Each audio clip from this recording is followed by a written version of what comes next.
حضور ان دنوں ہندوؤں نے بڑا پروپیگنڈا شروع کیا ہے کہ عربستان میں بھی کسی وقت میں شیو کی پوجا ہوتی تھی.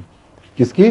شیو کی، شیو شنکر جس کو اچھا. مانتے ہیں، اور اس کے نشانی کے طور پہ اس کی پتھر کی پوجا کرتے تھے. آج بھی مسلمانوں نے وہ پتھر خانہ کعبہ میں رکھا ہے، اس کا طواف کرتے ہیں، اس کے سجدہ کرتے ہیں اور اس کو چومتے ہیں. تو حضور یہ اتنا احترام حضرت اسود کا اسلام میں کیوں ہے؟ حضرت اسود ہے ہی نہیں، وہ جھوٹ بولتے ہیں. بالکل حضرت اسود کا احترام ان معنوں میں ہے ہی نہیں. حضرت اسود کو بوسہ دیتے ہوئے حضرت عمر نے یہ کہا رضی اللہ تعالیٰ عنہ، تو ایک پتھر ہی ہے. اگر میں رسول اللہ صلی اللہ علیہ وسلم کو نہ دیکھا ہوتا کہ تجھے بوسہ دے رہے ہیں تو میں کبھی بھی تجھے بوسہ نہ دیتا.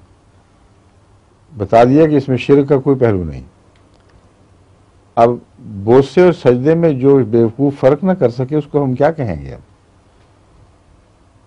بوسہ تو عالمی ایک چیز ہے. بچوں کو مائیں بوسہ دیتی ہیں، وہ عبادت کرتی ہیں ان کی.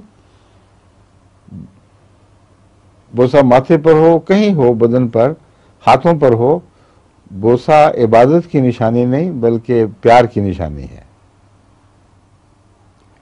اور جو چیز یادگار ہو جائے کسی محبوب کی، اس کو بوسہ دینے سے کوئی دور کا بھی خیال عبادت کا دل میں نہیں آ سکتا، نہ آنا چاہیے. یہ اپنے بتوں کو بوسہ دیتے ہیں کبھی؟ کبھی بھی نہیں. سر ٹیکتے ہیں سامنے، سجدے کرتے ہیں. سر ٹیکنا اور سجدہ کرنا عبادت کی نشانی ہے. اور کوئی مسلمان اس جگہ جا کر خواہ ویسے کتنا بھی مشرک بن گیا ہو، پیروں کو سجدہ کر لے گا مگر اس حجر اسود کو سجدہ نہیں کرے گا. تو یہ بات ہی بے بنیاد، بالکل بے حقیقت بات ہے. اس کا سچائی سے کوئی بھی تعلق نہیں. پیار کیوں ہے یہ سوال ہے، صرف اتنا سوال ہے. یہ جائز ہے کہ کسی ایک پتھر سے پیار کیوں ہو گیا؟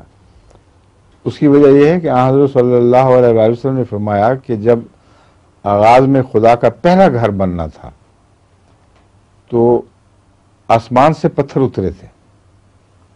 اب اس زمانے میں میٹیورز کا وہاں تصور بہت ہی عجیب ہے.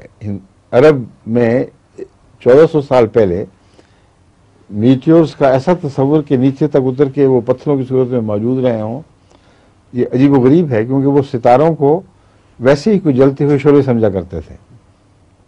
میٹیورز کا کوئی تصور نہیں تھا. تو معلوم ہوتا ہے کہ خدا تعالیٰ نے اس جگہ کے تقدس کے لیے، یہ بتانے کے لیے کہ میرا گھر ہے، یہ پہلے پتھر آسمان سے برسائے ہیں. اور جب وہ زمین میں داخل ہوئے تو ان کا رنگ جل کر سیاہ ہو گیا. اور یہ بھی حدیث میں ہے کہ ان کا رنگ سیاہ نہیں تھا جب چلے تھے. جب وہ داخل ہوئے ہیں تو رسول اللہ صلی اللہ علیہ وسلم فرماتے ہیں کہ زمین کی آلودگی سے، جو گناہوں کی آلودگی ہے، ان کا رنگ کالا ہو گیا. اب وہ آلودگی کثافت ہے اصل میں. حضرت صلی اللہ علیہ وسلم نے اپنے محاورے میں لوگوں کو ایک بات سمجھائی اور کثافت کو ایسے رنگ میں استعمال کیا کہ گناہوں کی طرف بھی توجہ ہو جائے. اگر تم گناہ گار ہوگے تو سفید دل بھی کالے ہو جائیں گے اور پتھر بھی کالے ہو جاتے ہیں. تو اس کا سیاہ ہونا قطعی طور پر حضرت صلی اللہ علیہ وسلم سے ثابت ہے. اور کیوں سیاہ ہوا؟ زمین کی فضا میں داخل ہوتے ہوئے. اب آسمان سے اترا وہ پتھر جو خدا نے کسی گھر کی تعمیر کے لیے خود بھیجا ہو، اس سے محبت نہیں ہوگی؟ تبھی بات ہے. اگر کسی اور جگہ ہوتا تو لوگوں نے اس کی عبادتیں کرنی تھیں، لیکن اسلام نے صرف پیار کی اجازت دی ہے. ایک اپنے دوست کی نشانی چھوٹی سی ہو پڑی ہوئی، لوگ اسی کو چومتے رہتے ہیں، سینے سے لگائے پھرتے ہیں. تو اللہ تعالیٰ کی یہ نشانی تو پھر بہت ہی محبت کے لائق ہے. ٹھیک ہے نا؟